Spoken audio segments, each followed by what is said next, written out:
Well, hello everyone. Welcome back. Coco is here. KeaDane is back, and with us is also Jamie. And we are Good. continuing Heaven's Gate, which is a kinetic novel, sort of spin-off slash alternate universe of the Hello Charlotte series.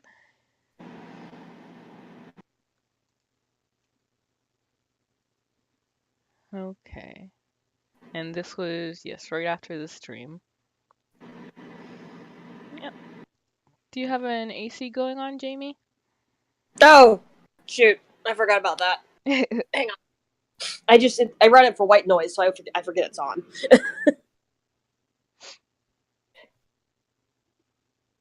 Okay, how's that? Better, thank you. Hey. As before, we are streaming for Extra Life. We will be all our streams from here till we might push it back to the end of December since that's technically when it ends. Is going to go to Extra Life, which is a fundraising campaign to raise money for children's hospitals. All the money that you donate via the link below in our description goes directly to the hospital, which is the Dayton Hospital in Ohio. Let us go. I dream of falling into a pit of identical corpses and wake up in a cold sweat.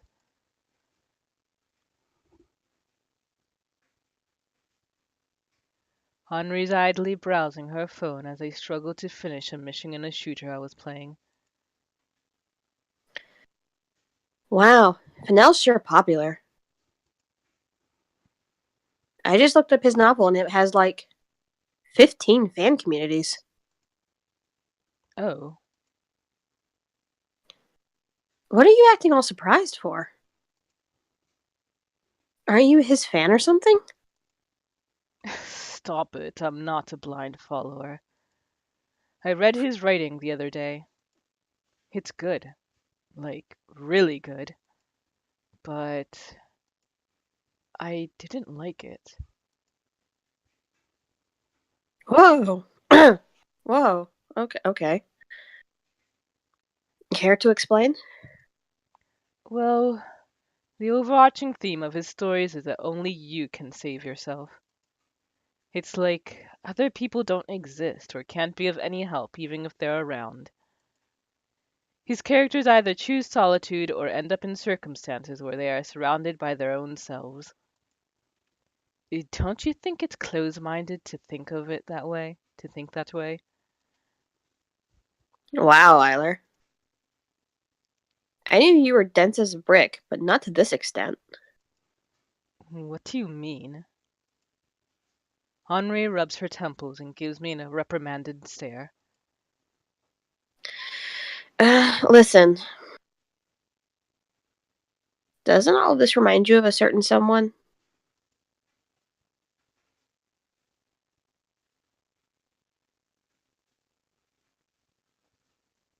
Young people aged 12 to 16 found dead on the shore.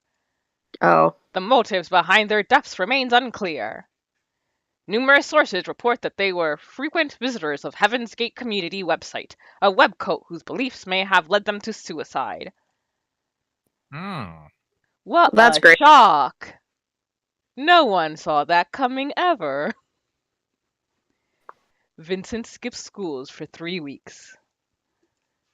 When I see him again, there's a mask plastered on his face. Vincent Fennel is smiling. Oh, I do not like that smile. What? It's charming. It's like a Yume Nikki smile.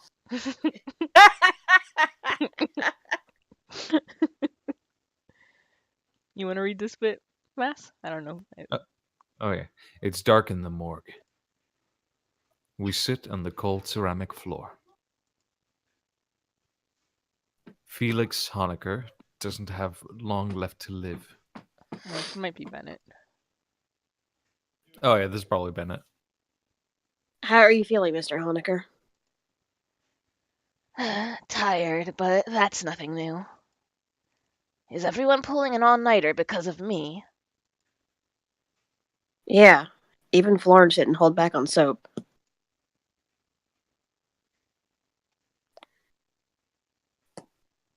Felix sighed. Oh, sorry. Even though I did nothing to deserve this kind of treatment, you all choose to act stupid.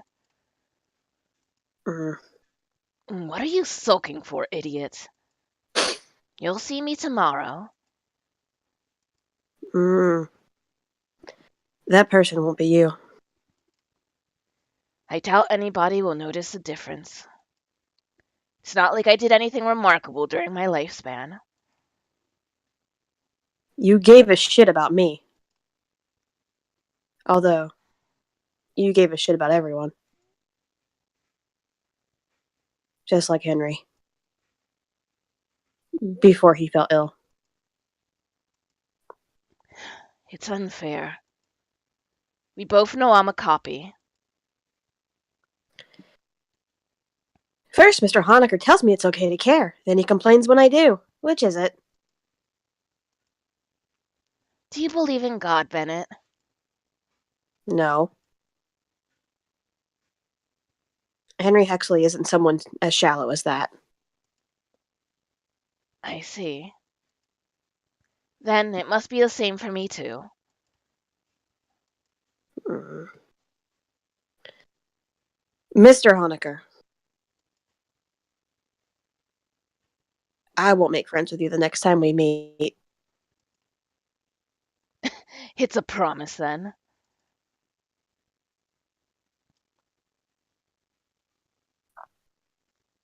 Exams are stressful, but they're nothing I'm unprepared for. After all, I've always been a diligent student. I get paired with Henri during the language exam, and we pass with flying colors. Vincent, however, remains distant as ever. For the past month, we haven't gotten to talk at all. I wonder what he's thinking. How disappointing. I can't seem to find any topics to discuss with you, Isla. No, Vincent's not that petty. The very fact that you thought of me like that makes you the petty one. The truth is yours, imaginary Mr. Fennel. I understood that the way I use words impact people around me, so I decided to distance myself from people who are easily influenced. More plausible. But doesn't that mean he thinks very little of me? I mean, Yeah?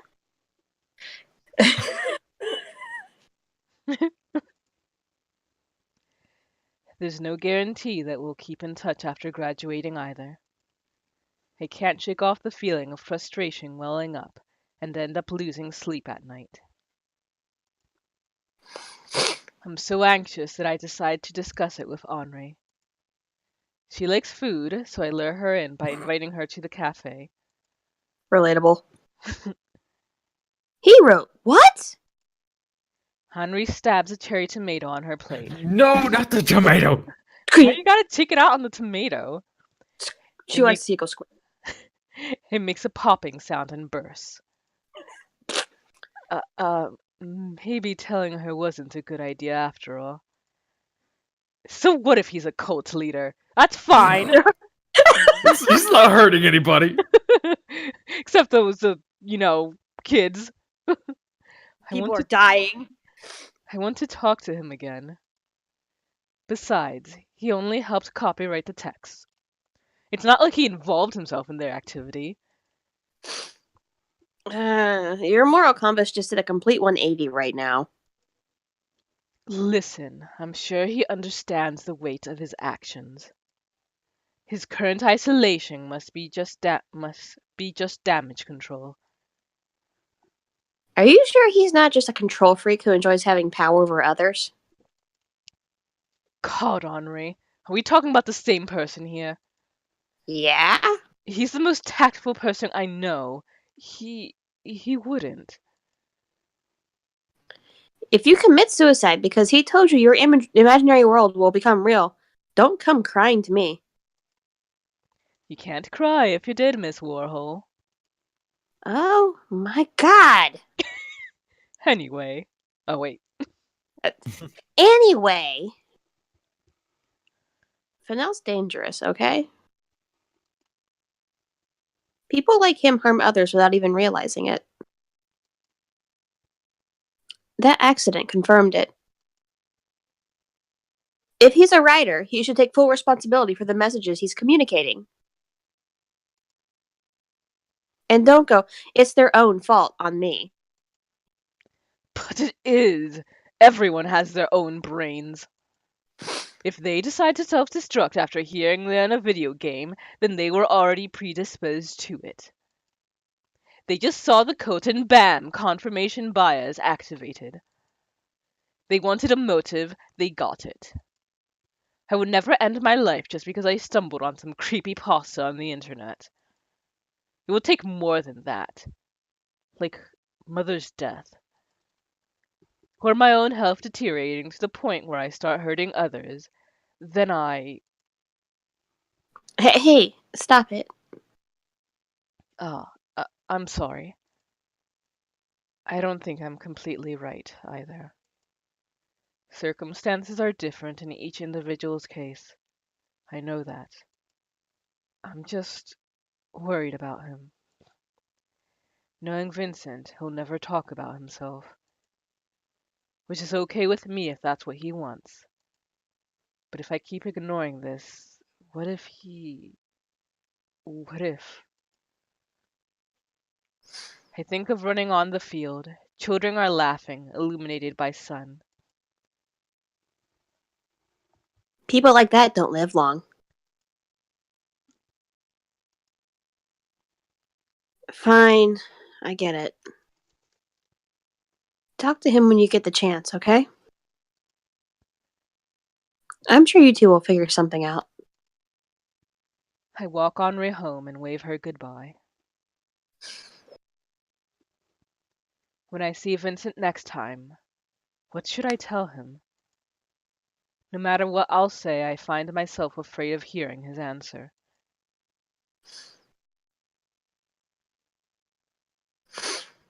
The graduation day finally comes. Time sure flies. Aww. Aw. Oh no, what a cute outfit. Charlie, over here. Oh god, he looks like Oh Umbrella my. Man. Oh, he does look Umbrella Man. Who? Hello, do you really not recognize me? I think you just aged by 9 years. My God, Charlie. There we go. Ow, okay, 7. Please stop kicking me, Miss Warhol. I'll get you in the nuts next time. I know I look good. You do too. I look like my father. And you hate it? I don't know anymore. All that matters is that Mother is doing better. Henri pats my head. Okay, try to have fun today.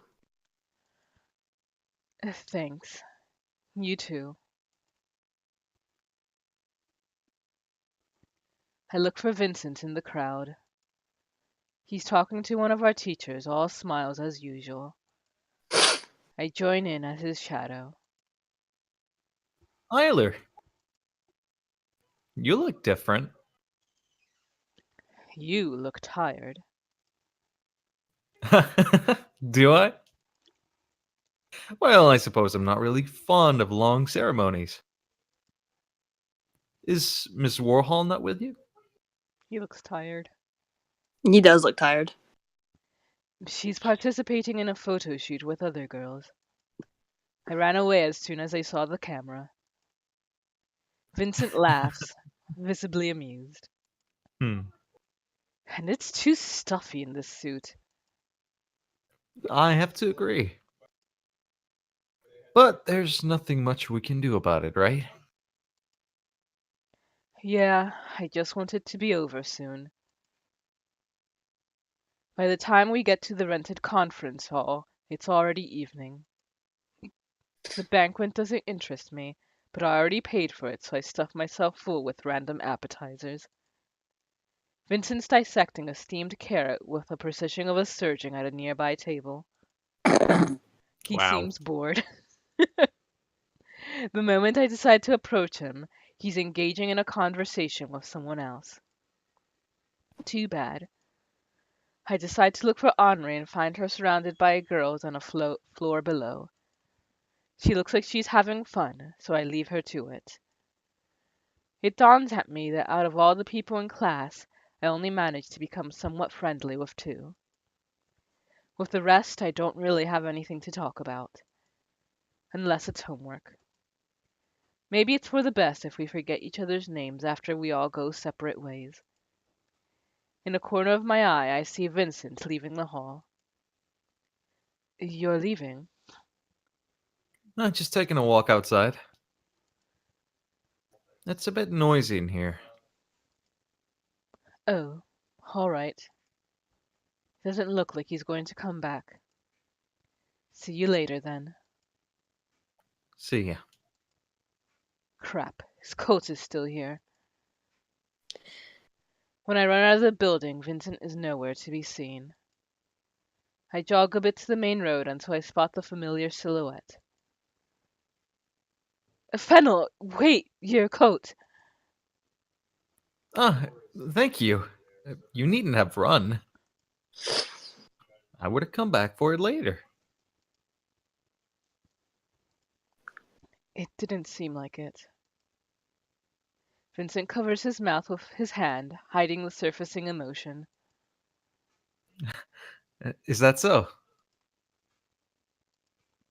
Mind if I walk with you for a bit? Hmm, sure. We walk in silence. There's too much on my mind, but I can't put any of it into words. Somehow, we ditched the prom night without really planning to. I don't think anybody's going to look for me today, anyway.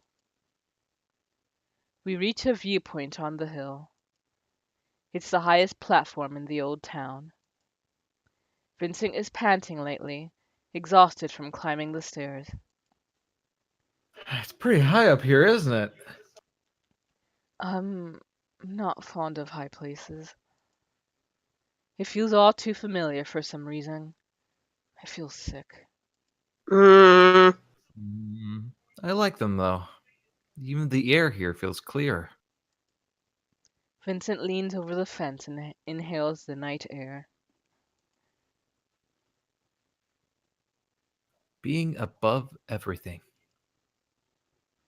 Leaving all the noise and commotion down below. Don't you feel the same? No. I feel like I could fall down any second. Hmm, I see. Oh, are you alright? I crouch down, my head spinning. I'm not alright. It's like we've been here before. Shit. Yet, it's not the same. Mhm. You never talk about anything that really matters, do you? Always all smiles and big talk. Talking, talking, talking, yet nothing you say has real weight to it. I'm sick of your smiling face. What? Ah, I see. Should I say what you want to hear then? Or agree with everything you say, like you always do? Or Ugh, like you always do? my personality has nothing to do with this. Does it? I'm led to believe you're as much of a control freak as I am. No matter how much others worry about you, you decide to shoulder everything on your own. That's because of how my mother is. That's because I don't want to be a burden. But for you, it's all about your image. But if I ask for help, No, that's oop, me. sorry, But if I asked for help, who would provide? You? at very least, I'd listen to what you have to say. You just don't trust me enough. You don't trust anyone. Vincent's eyes gleam with ice. The only one who sees a problem in it is you, Eiler. You're not the solution to my problems. Neither am I to yours, even though you seem to think otherwise. Needles and knives. His words pierce through, but I don't falter. I know. Yet I want to understand you. It's not your fault that I don't. You're someone I've always looked up to. You could do things I couldn't and find the right words to influence others. It always felt like your opinion mattered. I crouched down and faced the ground, suddenly flustered. I I thought I wouldn't mind losing my individuality if it meant if it mean getting influenced by yours. Vincent's gaze becomes absent-minded. I'm a bit envious. I have no one like that. There's solely myself. Always have been. I have no role model and have a hard time finding a reflection of myself in other people. It's like standing on the other side of a one-way mirror. But I don't think of others as inferior to myself. In fact, I like people a lot. That's why I try to show it with appropriate words. Language passwords. Just like we discussed once, remember? Friend, soulmate, partner. They're all very easy to say. The only difference is that while they have a meaning to others, these words sound empty to me. I've never felt close to anyone. The kind, understanding Vincent Fennell doesn't exist until I created him, or didn't exist until I created him. I remember Vincent in kindergarten. Emotionally dead kid gathering crowds around him with useless trinkets from popular shows. The only time he ever showed emotion was when he tore off wings from those ants, claiming to be in control. Control. Is that what it's all about? You claim that you don't mean things you say, that your personality is fabricated. I don't think you're being entirely honest. You're right. I don't mean it either. Ugh, he's insufferable. You. However, Vincent isn't looking at me. His mind is elsewhere. It's like there's a wall between myself and the rest. Ever since my childhood, I've been trying to break through it by trying to be someone I'm not. Yet it's meaningless. Even if I make it seem like he exists, I can't become him. Deep inside, I must be the same child who laughed at the ants whose wings he tore off. Just because it was the only time when he felt like he was in control over someone's life. Because he lacked control over his own. Still, you've been trying your best, haven't you? All this talk about a quiet place, those bruises. I think it's pretty obvious at this point that whoever you live with, they've been. I stumble on my own words. They haven't been treating you well. The Vincent I remember was an empty husk of a person. It's like you were never physically there at all. Yet with time, you were able to regain control over your life. It's not like you became someone whom others look up to overnight. You worked hard for it, because you care. That's just a life narrative you constructed for me. It's nothing that pretty. I can't be proud of being a hypocrite. Would you rather disassociate for the rest of your life? I don't want that either. Both choices are wrong. There's just no hope for me, is there? This life. I already tried to put an end to it a month ago. Huh? I didn't think much of it. It was something I knew would happen one day or another. Naturally. Yet I ended up not going all the way. I thought, I still haven't returned the notebook. I was supposed to put an end to everything. For a ridiculous reason like that, I didn't. My eyes begin to sting, but no tears come out. I I may be insignificant and frankly boring, but I'm going to do my best to become someone you can consider your equal, so that you won't feel so alone. I'll keep doing my best so you, so I. In a corner of my eye, I see Vincent crouching down near me, putting a hand on my shoulder. Don't push yourself, Don't push yourself. he says, his gaze remaining frozen. You're already doing enough. Empty words and template phrases. Neither of us can find comfort in each other's words. Neither of us know what to do. I want you to live, I croak out, not to a corpse, not to an imaginary construct, not to a vacant shell, but to Vincent Fennell himself. History repeats. I can't see his face. I see.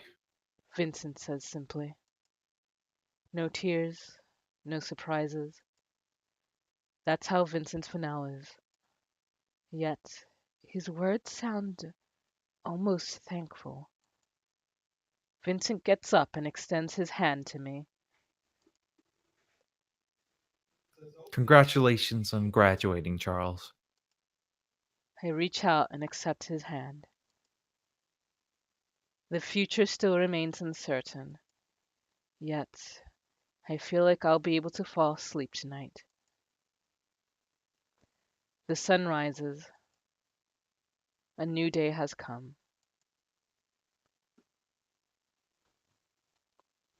The end.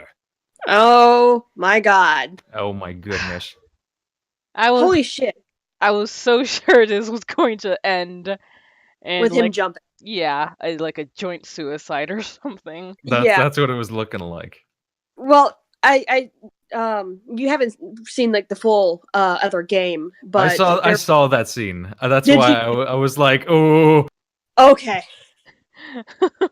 I just that Thanks. Like was I remember tuning in for that scene. Like just coincidentally, I tuned in for that scene. I was like, oh. wow. Well, that certainly is something to Yeah, comment like on. holy crap! Of all scenes for you to like to show up to, that the one that was really relevant to this. Yeah, that's why I was like, oh no, a high place and Oh these two no. characters. Oh no. I wasn't sure where this was going to be going, but I actually really like how that ended. Same. Same. Considering how fucking depressing the original series is, Yeah, it's nice to have hope in this one. yeah. Like in some universe of these guys, this scene turned out okay. Yeah, like Yeah. some timelines are okay. Mhm. The only thing that confused me was like what relevance the other universe had to the like I the with the Felix Honecker and all that. hmm. Well, the thing to know about Felix Honecker is that he can only ever live for like a couple years, and the person who created him has a bunch of clones of him, but of course they're never going to be the same people with the same memories. So if I had to take I guess it has to do with caring, just the whole aspect about caring about other people and how worth it is it. Because in this, That even if their life is short, it's still they're still like meaningful to the people they're around. Yeah. hmm So So I thought it was a real interesting choice that they used Bennett for that, and that he was actually sober the entire time. I was fully prepared to break out the crazy voice, and then he was sober all the whole game. mhm. And as far as how it connects with the rest of the story, I guess it would have to be with how sort of Vincent is someone who creates so many walls. So is it worth it to put effort into caring about these person if they're not someone you'll ever fully get to know? Yeah.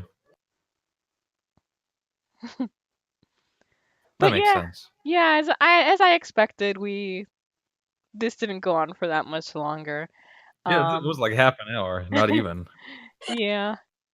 But yeah, so that'll be the end of our streaming. But Kime is going to be streaming at 4 p.m. EST. So in about an hour and a half, she's going to be streaming either Rise of the Tomb Raider, I think it's going to be that, or We Happy Few. So if you can, please join us then. But for now, thank you all for joining us and hope you have a good day or night. Yeah, thank you for coming. Thank you for Mhm. showing up. It was a Bye. pleasure. Bye.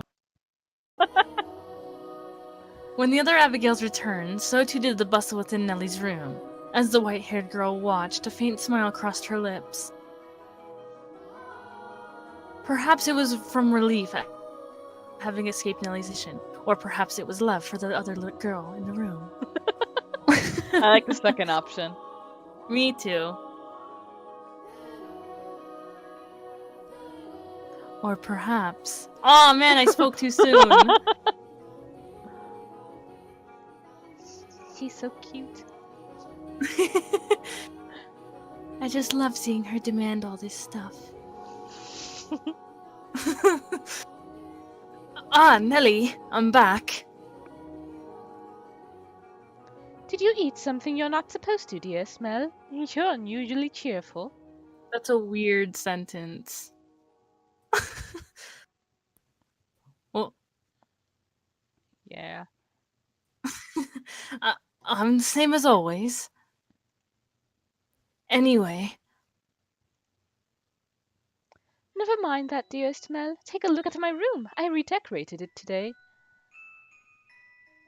so that's what you've been doing hiding away in the house all day, Nellie. How is that any different than what you are doing? You were in church all day. I guess. I will look at your room, I promise, but first... do you know where the new maid is? Kill Bill sirens. Oh no, she's gonna kill her in her sleep.